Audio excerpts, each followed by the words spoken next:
Hi, good evening, everybody. Workshop number 22. I'm going to go through the silhouettes assignment today, which were loaded up onto Flickr. We'll check through those, and then after that, just going to do a short tutorial on Lightroom again. After going out over the week with a couple of friends from the group, where we had a quick walk about the Covent Garden in London, and a couple of questions were raised with regards to Lightroom and the like. So I thought we'd just go through some initial stages of Lightroom editing. So let's go straight away to the Flickr group and check out what's been added to the site over the last couple of weeks, with the assignment in particular being about silhouettes, as I asked you to load 3 silhouettes from which have been taken recently, with the effect of having a person or an item object in total darkness and shadow with a lighter background. Very similar to the cutouts that you used to see when people cut out silhouettes of profiles of people. This one clearly, Grant, is not a silhouette as I would call it. Yes, you have got darkened sides of the trees, but from my aspect and my appreciation of a silhouette, then I would want to see this chapel totally darkened out. Now, I would hasten to add, I've got a feeling this may have been added just shortly before the assignment was set. So I'm going to just make a couple of comments on this particular image on the basis that you probably weren't watching the silhouettes assignment workshop last time. It's a great image, a beautiful reflection of the chapel, and I like the way you've done the vignette on it, and it's lovely and sharp. People obviously liking it on your site. You've taken it with the Pro 2, which is a model camera, that is, eh? With the 1855 lens as well. That's the 1855. I prefer that to the 1655, as I mentioned last time. It's a much more manageable lens, I find, to use with these cameras. I think the 1655 is a tad too heavy for my own personal opinion, but this is a lovely shot. I like the clearness, the brightness, the sharpness of the image, and you've done a really nice piece of work there on that chapel church, Hunter Valley. Thanks for posting it, Grant. So then we come into the silhouettes, and Stephen's posted this silhouette of the windmill with a beautiful skyline behind. We'll assume it's a sunset. But suffice to say, it ticks all the boxes. Maybe for argument's sake, you could have got a little bit lower to get the actual the windmill itself sort of highlighted against the sky without the angle of the hill there. But that said and done, it does bring a different aspect to it. Again, these are in silhouette as well, so it gives a nice sort of overall feeling to the image, and it's a very pleasant shot, and well done for doing it. And as you can see, you've had 32 favorites on this, so well done for that, and you're getting a good following on your Flickr site, so thanks for that. You got some good comments as well. Anyone from our group commented? Justin, one of my faves in the group, Christopher, Stephen, no one really from my group that I can really remember. So yeah, it's, as I say, it ticks all the boxes. Okay, Joe, this is not silhouette, obviously. I like the way you've caught the person walking through the framework of your using this shutter as the background. I'd like to see in the left-hand side cropped a little bit more, just to emphasize him more on the third rather than being in the center of the image. But you've caught him nicely. It's beautifully sharp, which is a major aspect. But I think just take a slither off the side here to bring this person more onto the third of the left-hand part of the frame. I would have liked to have seen a silhouette from you this particular time, but perhaps you'll join the assignment next time. Interesting aspect what Christopher's put together here on a silhouette. He's got a silhouette of the hillside on the horizon there, a signpost here on the red. This is obviously very late in the sunset evening. The darker blue coming in here with the sky, and then you've got the street, the lights from the cars passing through the traffic, creating the light aspect you need for the silhouette. So yeah, it's a really dynamic image that you've put together there, using There you go, long exposure at night with an ND filter. So you've really had to work hard on this one. 11 favorites, which is nice to see. No comments, which is a shame. Checking through, 34 minutes, 81 seconds. I'm assuming that was on the time there, using an ISO 64. That's one of the aspects of a DSLR. You do have a tendency to get lower ISO than the 100 available on many of the mirrorless cameras. Nice shot, Christopher. I enjoyed that one. Again, Katja, this is not silhouette, so I'm just going to pan through, but I like the aspect. You've got 4 hats here, and the 2 main subjects in focus, sharp focus, and then the 2 blurred hats behind. This is an interesting one by Thorpe, using a little bit of imagination. And the interesting work which Thorpe puts together is the fact that all his photography is film photography. So he can't actually check what he's taken, apart from his knowledge of knowing how the camera works in a particular situation. So this is something that we can all aspire to, really. Nikon F3, absolutely superb camera. The 50mm 1.8 is a great lens, and using Kodak Ultramax 400 at 1/500th of a second. The beauty of this image is not necessarily in what's been created. The beauty in the image is the knowledge of the photographer and knowing what to do, which I think we can all basically think long and hard about this. Something which I'm starting to get back into, doing more film photography myself, and it really is an eye-opener as regards to the pace that you work at and also your knowledge of what the camera can do. Great knowledge here, and in actual fact, I do quite like the effect that you've created here. So it's well thought out. Great abstract. Justin says a little bit abstract. I like it. I like it as well. I like it a lot. But hats off to your thought, where you know what you're doing with your camera. Justin's posted this one here. Great silhouette of the feathers of the grasses against this skyline. They're obviously moving in the wind because they're so light and feathery, and so you've got a little bit of blur and a little bit of sharpness, and it's really very pleasant image that you've put together there, Justin. EOS 5D Mark III, f11, 100mm, 1/500th of a second. Is trying desperately to hold on to keep these leaves, these feathers, obviously as sharp as possible, but making sure that he doesn't lose the assignment of the brief of the assignment, and that is a silhouette. So well done for that. This one here, you can see, I'm not quite sure what the subject matter is. So it throws a sort of a conundrum with me, but it meets and fits the bill. It's a silhouette. I'd like, coming out of the night, there's no description as regards to what it is, Justin. Is it a warrior, or is it something else? So I'd like to know a little bit more detail if you could spare the time to drop me a line, but it meets and fits the bill. It's a silhouette. You got a lovely blue skyline at the back there, and this surround of winter trees and branches. But I'd like to see some more detail on that next time. If you get a chance to post it up, please, Justin. Great shot here again, Justin, where you've caught the boy playing football in a tunnel, backlit, superb, and you've frozen the action with a fast shutter speed, 1/400th of a second. It's fast enough. Does the ticket again.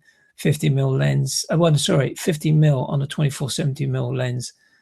So yeah, you've again, it meets the assignment and the brief of creating a silhouette.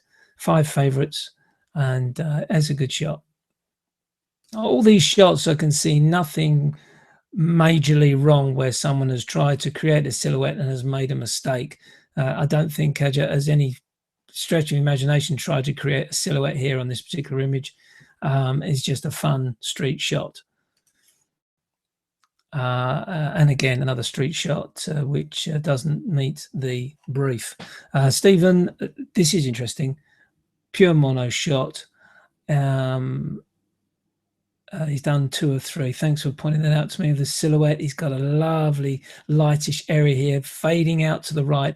The silhouette really is concentrating on the major piece of the of the chess set. I'm assuming that's the queen, with the pawns just fading out. So you've really worked hard on your focusing point.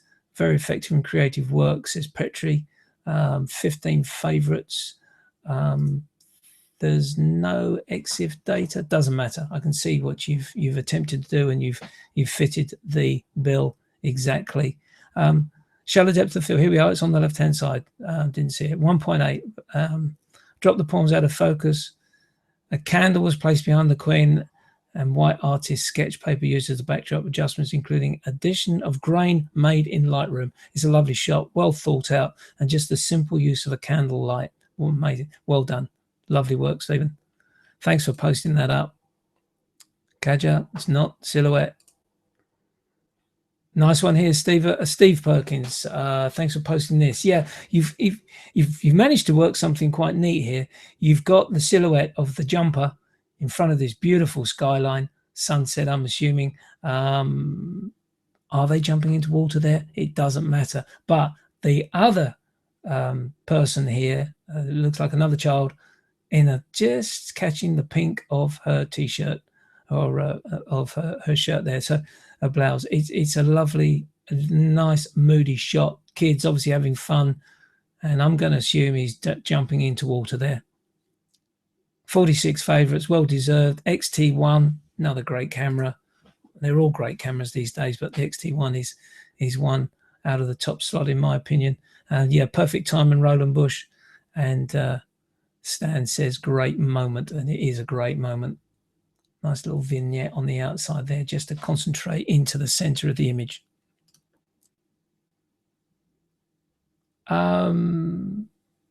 Was this an attempt at silhouettes for the trees? Maybe, but I think you could have moved slightly to the right of these two individuals walking away from you with the dog, and got them in the brighter area to create the silhouette for these individuals walking.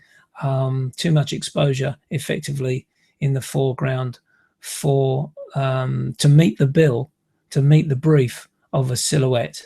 Trees are working, but these individuals aren't. I'm assuming, Steve, you've actually posted for the silhouette assignment. If that's the case, they're my comments on that basis.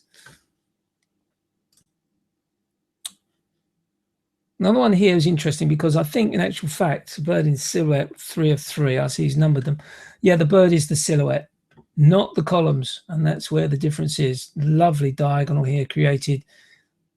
Clouds seem to be moving a little bit, and you've got this bird here with the which is the silhouette, and it is the key element of the image. He gives details here, which is well worth reading, of what he has created in this image. I see he's worked on the image by creating a path on the sky, on the clouds, to give a long exposure look to the sky, and that's clever, because at first I thought he in actual fact had used an ND filter, but of course if you'd done that to slow the exposure on the shutter speed on the clouds, then of course the bird would have been blurred as well. But no, what he's done is he's selected the cloud and made it look like the clouds are rushing past, with this bird literally hovering in space there. So he said he wasn't planning a silhouette shot when I left to take this sculpture shot, but as luck would have it, some obliging pigeon presented the opportunity, so he took it. Good for you. Well done. Grab it while you can. And yes, it is. You've met the ticket, the brief. Silhouette of the bird. Good little twist on it. And this is another one, Thorpe. Again, lovely silhouette against a skyline of the building, creating the skyline for you, and the silhouettes of the trees and the setting sun there. Cityscape through a rain wall. And got some very good comments there. and using the new Fujifilm X70 camera, which I've seen but not used, and by all accounts is a damn good camera. Street shot, it's not silhouette, so I'm not going to comment. Kaja Grant puts a sax player up. Beautiful work here of negative space. Beautiful work. It's just pure white and it works. I think if you'd gone to the crop on the square crop, I think basically, quite honest with you, you would have lost the effect. Having this negative space really brings a dynamic effect to the image. I love it. I really do like that image. X Pro 2 35mm 1.4. Great camera, great lens. And we have one here from Scampani who's just joined us, working on some silhouettes here with some really thoughtful, making you think fine art photography. There's no EXIF data. Now I'm going to take a little punt here. Are you working with a Holga? I'd be very, very interested in those Scampani if you are. Splitting Time is the title of the effect, and it works very, very well. It really does make you think. Some work which I saw recently and interviewed Sean Perry. Absolutely fantastic work, created a lot of his work with either a Holga or Hasselblad, but working effectively on soft focus blurred type images. And the following images which you've been uploaded here all make me think of this. Again, no mention of the camera. I'm really sticking my neck on the block here, thinking it's a Holga or pinhole camera. No, I think it's a Holga. But again, silhouette work. Some people won't find this work interesting. Some people will say, well, it's just basically an out of focused image. But think about this type of work of imagery and really study it and trying to get inside the thought and mind of what the photographer is trying to show to you. It's not just a photograph. There's more to this. There's a lot of thought gone into creating work for us to study. And if you look at the people that are viewing it and the number of favorites, there's obviously people out there that are enjoying this work as well. So don't just dismiss it because it's an out of focused image and move on to the next one. Think about it, look at it, study it, and work out and try to understand what the photographer is trying to show you. To me, this is a dreamy effect of a country scene using the silhouette effect. This one here, in actual fact, again makes you think again. Just now, you can use that term just in so many different aspects, can't you? Just caught the image, or is it just in terms of a religious aspect? And John Ilko's made a comment, he likes it. Amy Santos, great, 31 favorites, 385 views. Don't dismiss this work. This work is thoughtful and it makes you think. The title is very, very clever. Very clever. So there are the images that we've had posted this week. Thank you very much indeed for doing those, posting those up for me, and great to see some really imaginative work coming through. Don't forget, guys, please comment on this work of your fellow workshoppers. I use that term to give them the incentive as well to look at what's being said about their work. And if you can, try and give us a little bit more detail as regards to the equipment you're using and where you were and what you were trying to achieve, as we've seen with some of the descriptions put together by one of the guys telling us how he's lit it, how he's put the background together, and what he was looking to really achieve in that particular assignment. Try and do that each time that you post your images up. I'll be reducing it back down to 2. There's no assignment set this week, so we'll just have 2 images for the next few weeks, and then I'll set another assignment. So a couple of days ago, I went out to London, up to Covent Garden, with a couple of friends from the workshop, Peter Beckett and John Dalton, and we took a little walk around Covent Garden doing some street photography. Originally, we started off basically to try and work on compression, working with a short telephoto lens. I think we ranged, I say short, and Peter had the 56 and I only had a 55 in terms of that. But the idea was to compress the image. John was using a 230mm end of his 28 to 230 zoom lens, I believe it was the range. So the idea was to get compression. After a short break, we then went out, and then basically the idea was to create images using just the EV counter, set the camera to aperture priority and the EV set to -2, effectively taking photographs where we were concentrating on the light and the reflected light of individuals' clothing. I think this may be a very, very good subject matter which we can look at in another workshop event, and it really made you think on the lines of the total diversity and the dynamic range that these cameras have these days. How you can actually, in fact, take a photograph where you think you're not going to come out with anything, but with the dynamic range that you get those lovely, beautiful, rich colors, especially they're taken in color in the light aspect against the very dark areas, which is created obviously by setting the camera to -2 EV. Now, some of you, maybe with the XT1, definitely with the X Pro 2, you'll have -3 EV available.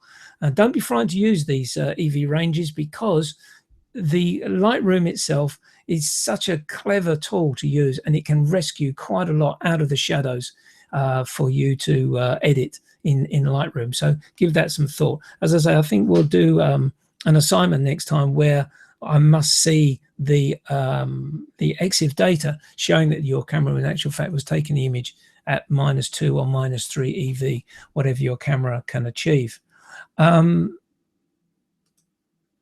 Let's now, as we're talking about Lightroom,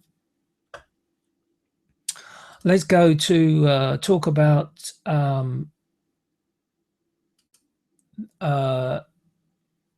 some just basic work using Lightroom, and I wanted to touch on this because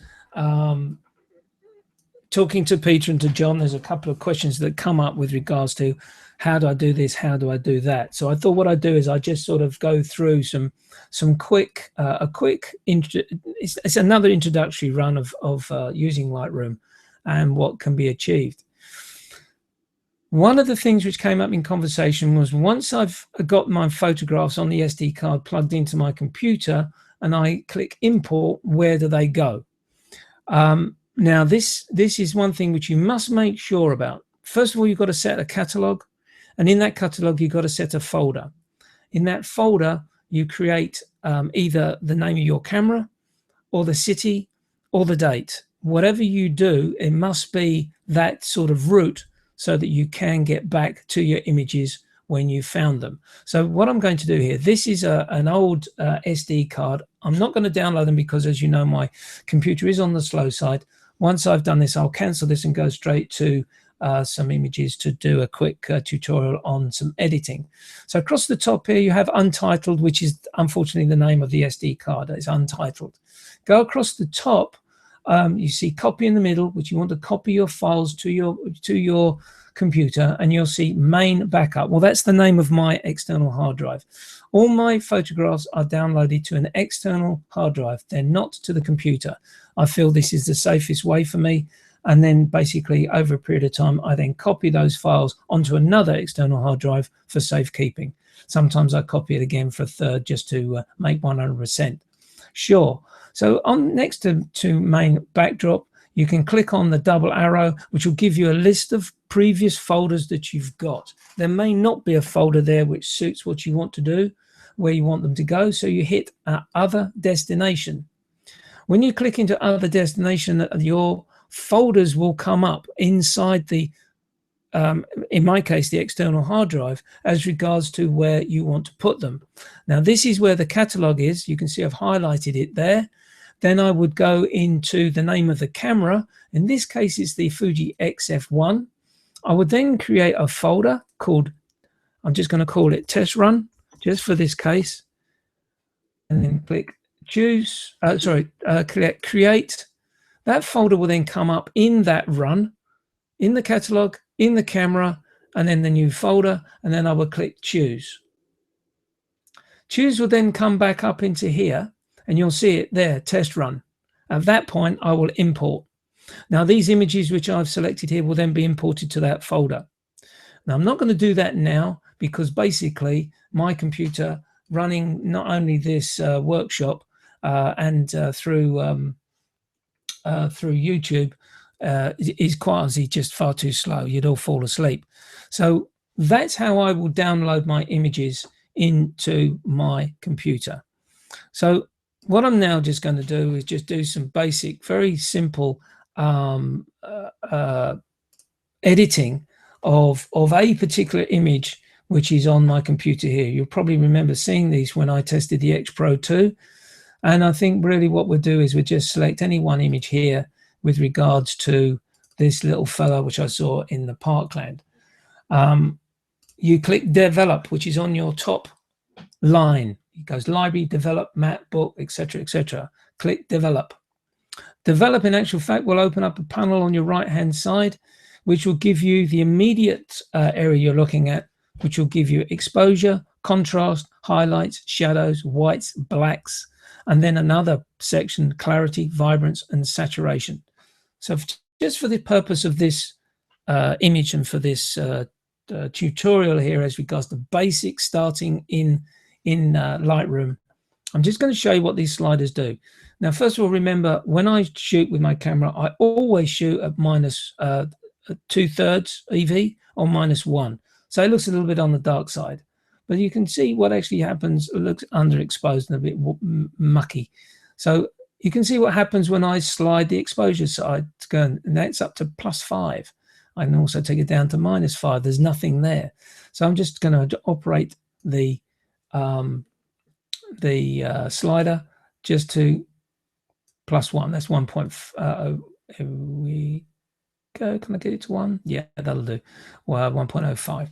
So now I've got the exposure right for this particular image. Contrast, it's quite an important contrast. And sometimes if you find, just to sort of give it a little bit of body to the image, you just want to take your contrast just a shade above the exposure level. Now, this is all subject to your personal preferences. You may not want to touch the contrast. You may be quite happy.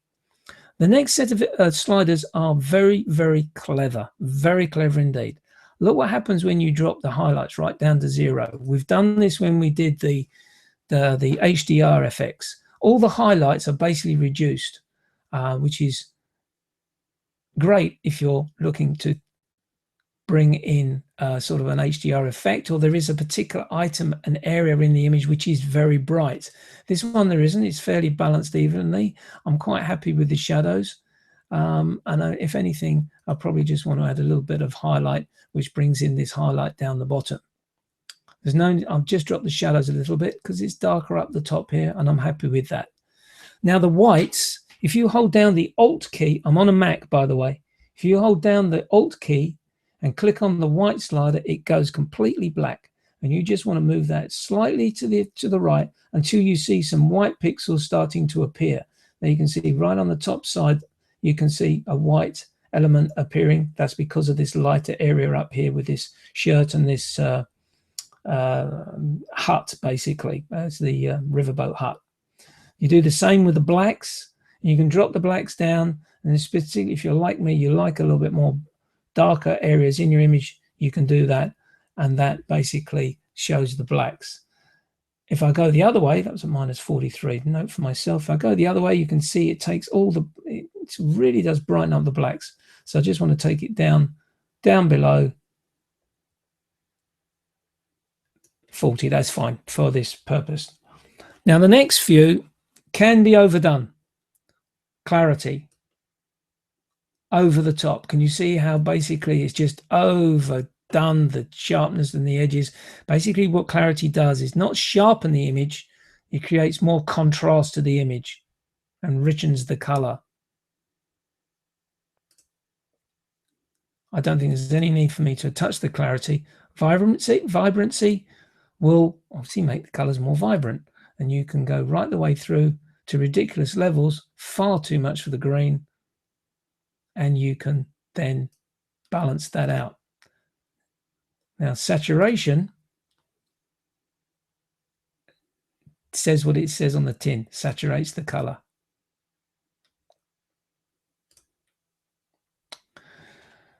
I think just a little bit of vibrancy to add up, just bring this green out a little bit.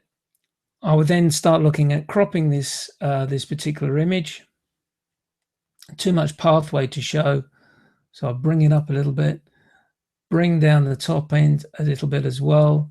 It's too dark, up to too much loss of detail in the top there to bring this image to what we see as now. Now I think we're starting to look like something which probably I was looking at through the viewfinder to achieve. The next thing I would do is scroll down. I'm going to miss out all on this middle part here because they're more attuned to really working with a little bit of special effects, especially when you go into split toning. And in actual fact, I've found later on, we'll talk about this at length, using the split toning really does help you when you're printing mono, believe it or not. So we can talk about that. The sharpening effect is something which, again, you have to be very careful. If you click on the crosshairs of that part of the window, you can actually, in fact, drag it over to a particular point on the image and you click, and that's held in place. Now watch what happens when I take the sharpening to a ridiculous level. Can you see? In actual fact, it's not really sharpening the image in anything, it's making it worse. So you've really got to keep an eye on this. You mustn't go too far. You start to bring halos in around sharper edges, and it's very difficult to get rid of. So keep this sharpening tool down. I've found, especially with Fuji files, something around about 40 is fine. Nothing more than 40. The next stage, I go down to luminance and the noise reduction. Now look what happens when I take the luminance right up. It smooths out everything. Now again, be careful with luminance, because if you go too far, it makes your images look very creamy. So you're looking really to appreciate a fact of around about 30 to 40, again, on the luminance. This is what I found with Fuji files. It may be different with Nikon and Canon files and other cameras, but this is what I found with the Fujis. Finally, masking. Hold down the Alt key, click the masking slider, and you'll see it goes totally white. But what you do is, as you slide it to the right, the areas that have gone black are the areas which are not affected by sharpening or noise reduction. And it just gives a little bit of a pop to the image if you do that. I like to leave it at around about this level, between 40 and 50. I very rarely go over that. Finally, some people do this at the beginning. I do this at the end. Enable profile corrections. I then select the camera which I've been working with, Fujifilm, and then the model. Now, as it turns out, it doesn't show the X Pro 2 as this image was taken with. It only gives me the X100S or X100T, and I'm going to choose the T because it is the closest version to the X Pro 2, and that'll do me nicely. It just makes a slight change to the overall complexion of the image in terms of the distortion and everything available, which is created by the sensor into Lightroom. Distortion, you can now start making your adjustments if you've got unlevel walls or buildings and you want to try and straighten them up as much as you can. I very rarely touch this particular slider, but the one that I love to touch, as you know, is my vignette, which is highlight priority, and I reduce that down to around about 22. It just darkens the corners and concentrates my view of the center of the image. You can add a little bit more brightness to the center by moving the midpoint upward, and as you can see, that brightens the whole effect up, but effectively you're killing the vignette idea. So generally I leave that at 50% in the middle. Sometimes I just increase it just a tad, and I mean a tad, probably around about 55. Grain I generally leave unless I'm doing some mono work. And then finally down the bottom here with your cameras, especially the Fujis, you will, if you open up Adobe Standard on the profile, you'll get all the options available with the camera. And as you can see, with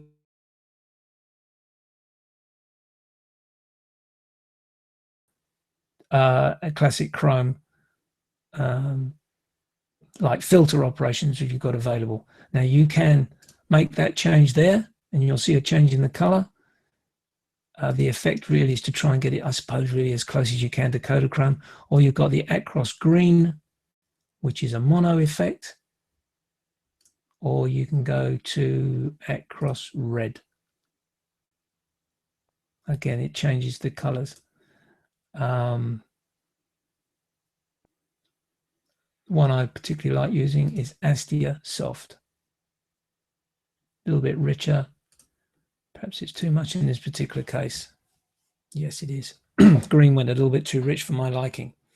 So that's basically what I would look at to create the basic tutorial, really, of setting up my images in when they first come into the computer using these sliders. These are the most important sliders here with your tonality. And you can also, in actual fact, one other point you can do if you want. There's a what you call it, like a dropper.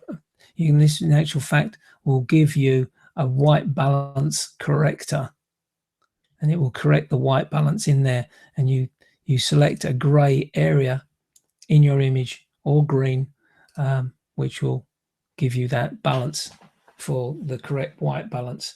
That's if you don't want to go along with what the camera automatically set for you.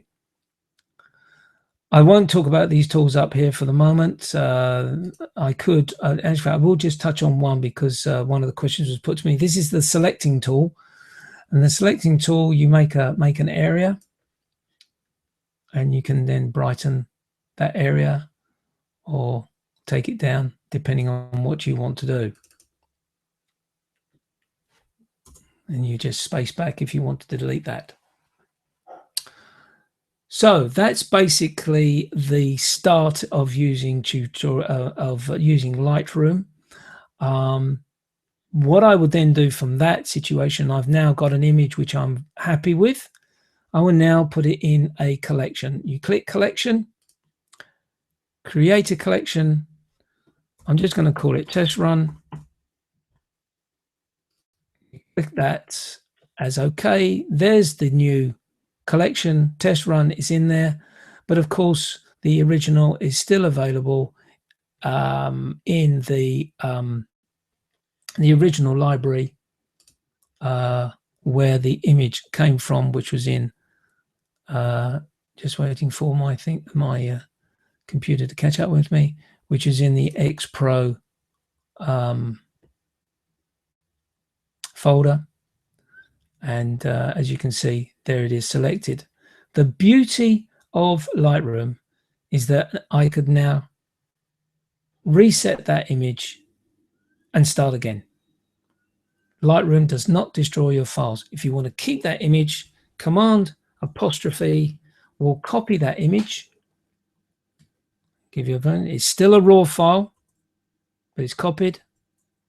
I can now go back and in my develop module,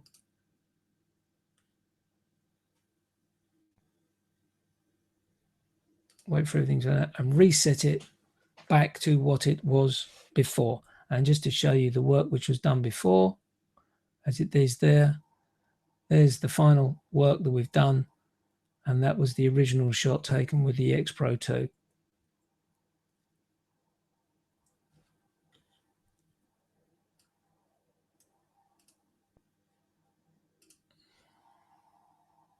I hope that's helped with the questions which John and Peter were bringing up when we were talking, when we had our break. I think the next stage really is to go on as regards to going through what the tools can actually do for you. The selected tool, the masking tool, and the cropping tool. And of course, there's a graduation tool there as well. So I'll do that the next time round. But I hope that's helped you with regards to that. Thank you so much for everyone who uploaded your silhouettes on the assignment.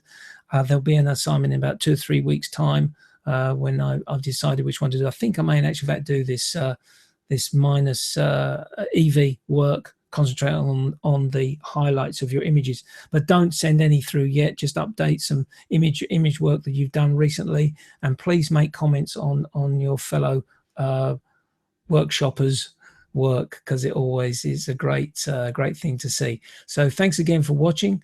I think I've covered everything, and I hope that everything was seen nicely on the presentation of the Lightroom.